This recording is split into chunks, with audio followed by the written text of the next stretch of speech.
Hello everyone, myself Ravindra Kumar Meena, Assistant Professor Geography. I welcome you all in this class Geography. In this last video, we have understand the physical geography, the part of rocks. Today we are going to understand and define the second part of rocks. तो आज हम अपसादी और कायांतरित चट्टानों का अध्ययन करेंगे। पिछले video के अंतर्गत हमने जो चट्टान है किसे कहते हैं और चट्टानों का जो प्रकार है उसमें जो पहला प्रकार था आग्नेय चट्टान, उसका अध्ययन किया, किस प्रकार से उसकी विशेषताएं थी, किस प्रकार से वो निर्मित हुई थी। तो हमने देखा कि पृथ्वी का जो शुरुआती समय था, जब पृथ्वी ठंडी हो रही थी, तो उस ठंडे होने से जो चट्टान बनी थी वो प्रथम प्रकार की चट्टान थी, प्राथमिक चट्टान थी आग्नेय चट्टान। और उन आग्नेय चट्टानों के अपर्दन अपक्षय से ही अपसादी और बाद में ताप और दाब की क्रिया से कायांतरित चट्टानों का निर्माण हुआ है, जिनका अध्ययन आज हम यहाँ पे करेंगे। यहाँ पे आपको एक रॉक साइकिल नज़र आ रहा है, बहुत इंपॉर्टेंट चित्र है ये। कि शुरुआत में हम देखें कि यहाँ पे ज्वालामुखी का जो लावा है उसकी विस्फोट से ये इस प्रकार की रॉक्स यहाँ निकल रही है और ये जो पदार्थ था ठंडा होने से ये बन गई आग्नेय चट्टान। फिर दूसरे क्रम में ये चट्टान टूटी है, यहाँ पे इसका अपक्षय हुआ है, अपर्दन हुआ है और जाके ये तीसरी जगह जमा हुई है परतों के रूप में और बन गई सेडिमेंट्री रॉक्स अर्थात अपसादी चट्टान, जो अवसाद के कारण निर्मित हुई है। यह जो अपसादी चट्टान थी और ये जो आग्नेय चट्टान थी, इसके अंदर यहाँ पे मेटामॉर्फिक रॉक जो बनी है वो कायांतरण और रूपांतरण से बनी हुई है और ये इस प्रकार से एक चक्र है जिसमें जो दूसरे और तीसरे प्रकार की जो चट्टानें हैं अपसादी और कायांतरित, वो आग्नेय चट्टानों से ही बनती हैं। हम सेकंड जो चट्टान है उसकी चर्चा कर लेते हैं। थोड़ा बहुत हमने पिछले वीडियो में भी देखा था कि अपसादी चट्टान से तात्पर्य है कि प्रकृति के कारकों द्वारा निर्मित छोटी छोटी चट्टानें किसी स्थान पर जमा हो जाती हैं और बाद के काल में दबाव या रासायनिक प्रतिक्रिया या अन्य कारकों के द्वारा परत जैसी ठोस रूप में निर्मित हो जाती हैं। इन्हें ही हम अपसादी चट्टान कहते हैं। ये इस प्रकार से पृथ्वी की किसी हिस्से में परतों के रूप में जमा हो जाती हैं और ये हैं अपसादी चट्टानें। अपसादी जो शैल हैं उनका निर्माण जल, वायु, हिमानी किसी भी कारक द्वारा हो सकता है। यानी ये जो प्रकृति के कारक हैं उनमें से कोई सा भी कारक जहाँ प्रभावी होगा, इस प्रकार की चट्टानों का निर्माण वहाँ हो जाएगा। तो इन कारकों के आधार पर इन्हें जलज अर्थात जल के द्वारा, वायुड अर्थात वायु के द्वारा, हिम नदीय अर्थात हिमानी जो है उसके द्वारा निर्मित प्रकार की चट्टानों का इनका नामकरण किया हुआ है। उदाहरण के लिए हम यहाँ पे देखें कि बलुआ पत्थर, चूना पत्थर, स्लेट, संगमरमर, लिग्नाइट, एंथ्रासाइट, ये प्रकार जो हैं वो अपसादी चट्टानों के प्रकार हैं। ये सभी चट्टानें आग्नेय चट्टानों से ही निर्मित हुई हैं। विशेषताएं देखें हम इनकी कि अपसादी चट्टानों की क्या विशेषताएं हैं। तो यहाँ पे हम देखें कि अपसादी चट्टान पहली बात परतदार होती हैं, क्योंकि ये हमेशा अवसाद के रूप में जमा होती हैं और ये परतों के रूप में जमा होती हैं। दूसरा कि इसमें जीवाश्म पाया जाता है कि जब इस अवसाद का अपवहन परिवहन हो रहा होता है तो उस बीच में अगर कोई जीव है वो मर गया है या जिंदा है तो भी इनके साथ बह के और इन परतों के बीच में जमा हो जाता है। अपसादी चट्टानों में खनिज तेल पाया जाता है। उसका मूलभूत कारण ये है कि प्रकृति के अंदर जो कार्बोनिफेरस काल की हम बात करते हैं कि जो वनस्पति का एक बड़ा सा भाग था वो इस परतदार चट्टानों के बीच दब गया और अत्यधिक ताप और दाब की वजह से यह जो ईंधन था यह पेट्रोलियम और प्राकृतिक गैस में परिवर्तित हो गया।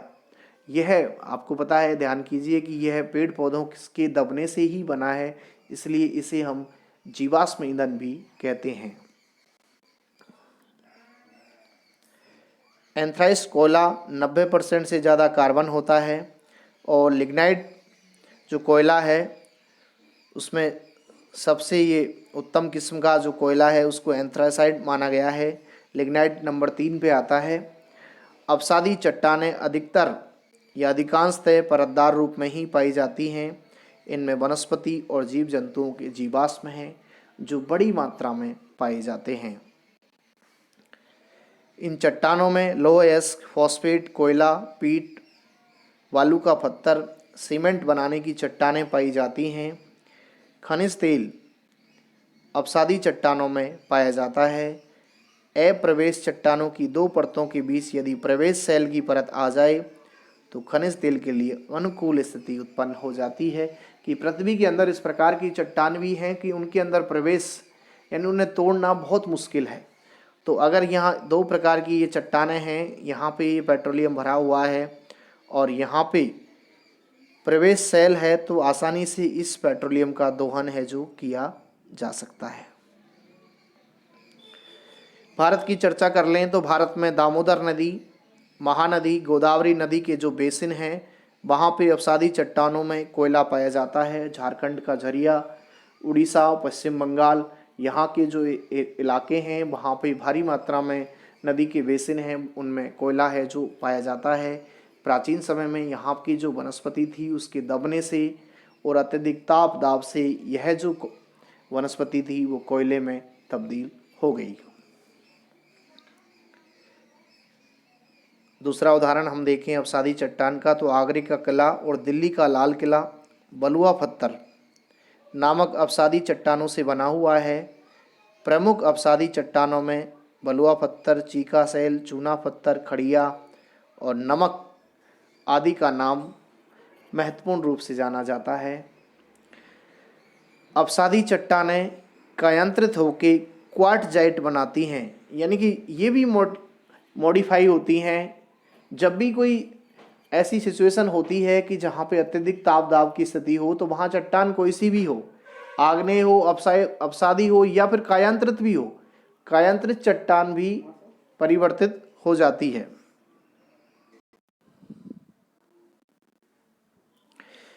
अब तीसरे प्रकार की चट्टानों की हम चर्चा कर लें तो तीसरे प्रकार की जो रॉक्स है वो कायांतरित चट्टानें हैं। कायांतरित चट्टानें कायांतरण के कारण बनी हुई हैं, अर्थात यह रूपांतरित चट्टानें हैं जो आग्नेय और अवसादी सेलों में ताप और दाब के कारण परिवर्तन और रूपांतरण हो जाने से कायांतरित सेल, जिन्हें हम मेटामॉर्फिक रॉक्स कहते हैं, उनका निर्माण होता है। रूपांतरित चट्टानें पृथ्वी की पपड़ी के एक बड़े हिस्से से बनी होती हैं और बनावट, रासायनिक और खनिज संयोजन द्वारा इनका क्लासिफिकेशन किया जाता है। इसके अंदर जो मेटामॉर्फिक शब्द है वो लैटिन भाषा की मेटा अर्थात परिवर्तन और मॉर्फिक यानी कि आकृति से मिलके बना हुआ है, जिसका सीधा सा अर्थ है कि मूल रूप में परिवर्तित आकृति। यानी कि मेटामॉर्फिक रॉक्स जो है कि जो मूल चट्टान है उसमें जब परिवर्तन हो जाता है तो उसे हम कायांतरित चट्टान कहते हैं। यहाँ की एक डेफिनेशन इसकी देख लें हम कि जो चट्टानों में बिना विघटन हुए ही उनकी आकृति और संगठन में परिवर्तन होने से कायांतरित चट्टान का निर्माण होता है, अर्थात जब metamorphic rocks included those rocks that have changes either in form the composition without disintegration, अर्थात कि जो चट्टान पृथ्वी के अंदर दब गई है उसमें बिना कुछ परिवर्तित हुए उसका जब रूप बदल जाता है, उसका संगठन बदल जाता है, संगठन से मतलब जो उसके मूल पदार्थ हैं उनकी प्रकृति में जब अंतर आ जाता है तो वो चट्टानें हैं कायांतरित चट्टान। यहाँ पे कुछ अवसादी रॉक्स जिनके अंदर कायांतरण हुआ है उन्हें देख लें हम तो सेल से स्लेट, चूना जो पत्थर है, चूना पत्थर में ताप और दाब से वो संगमरमर में बदल जाता है। लिग्नाइट एंथ्रासाइट में तब्दील हो जाएगा। स्लेट जो है फाइलाइट में तब्दील हो जाएगी और फाइलाइट में भी आगे कायांतरण होकर वो सिस्ट बन जाएगी। अर्थात ये एक प्रोसेस है जिसमें चट्टानों में क्या हो रहा है, परिवर्तन हो रहा है, उनकी प्रकृति में परिवर्तन हो रहा है, और यही क्या है, कायांतरित चट्टान है। लास्ट हम देखें कि जब हमने तीनों प्रकार की चट्टान देख ली हैं, जिसमें आग्नेय, अपसादी और कायांतरित चट्टानें, तो अब हम चर्चा कर लेते हैं कि इन चट्टानों का आर्थिक महत्व क्या है। तो मनुष्य पृथ्वी तल पर विविध क्रियाकलाप लंबे समय से कर रहा है। समय और तकनीक के विकास के साथ वह शैलों और खनिजों का विविध उपयोग कर रहा है। ये प्राचीन समय से ही करता आया है मनुष्य चट्टानों का उपयोग। वर्तमान समय में वैज्ञानिक और तकनीकी ज्ञान जैसे जैसे बढ़ता गया है, वैसे वैसे मनुष्य की सुख सुविधाओं के लिए शैलों और खनिजों की उपयोगिता बढ़ती गई है। शैल और खनिज आर्थिक दृष्टि से बहुत महत्वपूर्ण हैं। ये सभी प्रकार की धातु, मूल्यवान पत्थर उद्योगों के लिए माल और ईंधन के स्रोत हैं जो उपलब्ध करवाते हैं। तो आर्थिक रूप से चट्टान बहुत ही महत्वपूर्ण होती हैं और 3 प्रकार की ये पाई जाती हैं। Thank you.